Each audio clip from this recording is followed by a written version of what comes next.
On behalf of St James Ethics Centre, the Wheeler Centre, the Melbourne Food and Wine Festival, The Age, the City of Melbourne and the ABC, all of whom have worked together to make this event possible, I'd like to welcome Philip Wollen.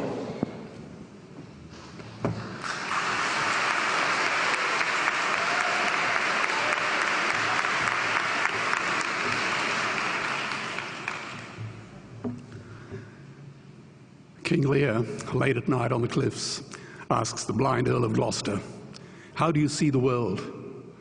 And the blind man Gloucester replies, "I see it feelingly. And shouldn't we all?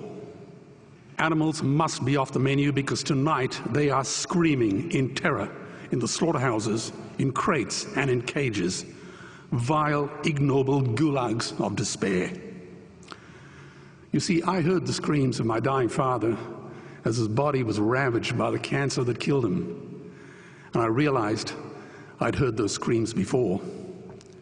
In the slaughterhouse, their eyes stabbed out and their tendons slashed, on the cattle ships to the Middle East, and the dying mother wail as a harpoon explodes in her brain as she calls out to her calf.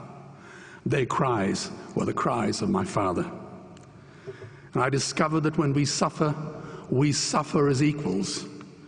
And in their capacity to suffer, a dog is a pig, is a bear, is a boy.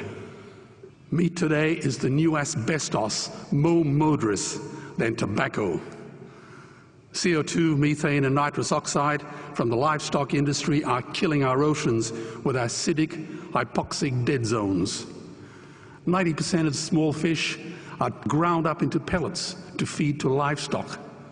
Vegetarian cows today are the world's largest ocean predators.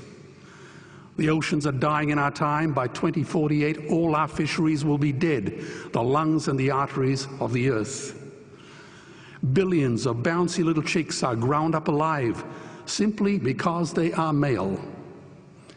Only 100 billion people have ever lived. 7 billion people live today. And yet we torture and kill 2 billion sentient living beings every week. 10,000 entire species are wiped out every year because of the actions of one. And we're now facing the 6th mass extinction in cosmological history. If any other organism did this, a biologist would call them a virus. It is a crime against humanity of unimaginable proportions. But happily, the world is changing. 10 years ago, Twitter was a bird sound. www was a stuck keyboard. Cloud was in the sky. 4G was a parking space. Google was a baby's burp. Skype was a typo. And Al-Qaeda was my plumber. Victor Hugo said, "There is nothing more powerful than an idea whose time has come." Well, animal rights today is now the greatest social justice issue since the abolition of slavery. Do you know there are over 600 million vegetarians in this world? And that is bigger than the United States, England, France, Germany, Spain, Italy, Canada, Australia, New Zealand, all put together. If we were one nation, we would be bigger than the 27 nations of the European Union. Can you believe that? And despite this massive demographic footprint, we are still drowned out by the raucous hunt and shoot and killing cartels who believe that violence is the answer when it should not even be a question. Meat kills animals, kills us, and is killing our economies. Medicare has already bankrupted the United States. They will need $8 trillion invested in Treasury bills just to pay the interest, and they have precisely zero. They could shut down every school, Army, Navy, Air Force, Homeland Security, Marines, CIA, and FBI, and they still will not have the money to pay their doctor bills. And our Cornell and Harvard say that the optimum amount of meat in a healthy human diet is precisely zero. Water, as you know, is the new oil. Nations will soon be going to war for it. Underground aquifers that took millions of years to fill are now running dry. It takes 50,000 liters of precious drinking water to make 1 kilo of beef. Today, 1 billion people are hungry. 20 million people will die from malnutrition. Cutting meat by only 10% will feed 100 million people, and eliminating meat will end starvation forever. If everyone ate a Western diet, we would need 2 planet Earths to feed us. We've only got one, and she is dying. Greenhouse gas emissions from livestock is 50% greater than transport, as Peter said. Cars, trains, buses, ships, lorries, the whole lot.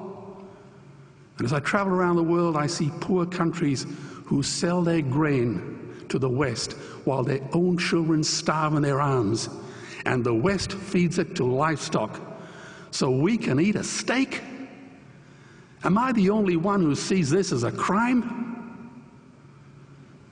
Believe me, every morsel of meat we eat is slapping the tear-stained face of a hungry child. When I look into her eyes, do I remain silent? The earth can produce enough food for everyone's need, but not enough for everyone's greed. We are facing the perfect storm. If any nation had developed weapons that could wreak such havoc on the planet, we would launch a preemptive military strike and bomb it back into the Bronze Age. But it's not a rogue state, it's an industry. The good news is we don't have to bomb it. We can just stop buying it.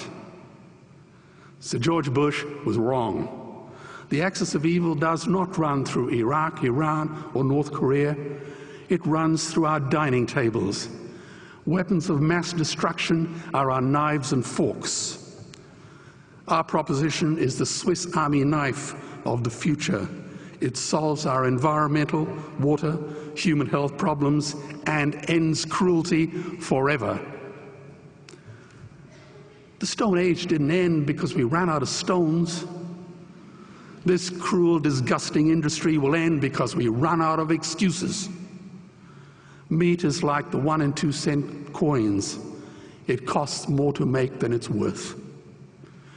And I come from the bush. Farmers are the ones with the most to gain. Farming won't end, it would boom.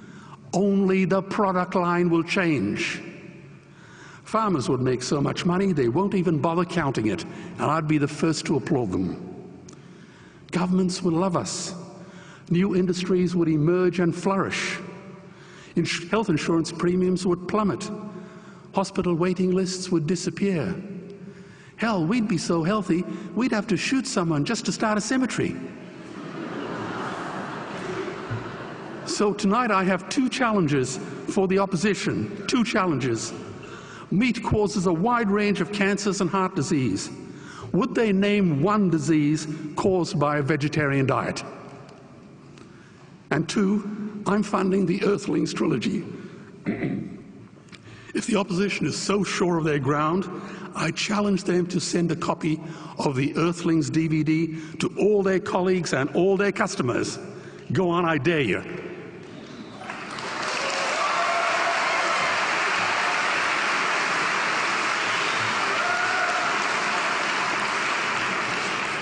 Animals are not just other species, they are other nations, and we murder them at our peril.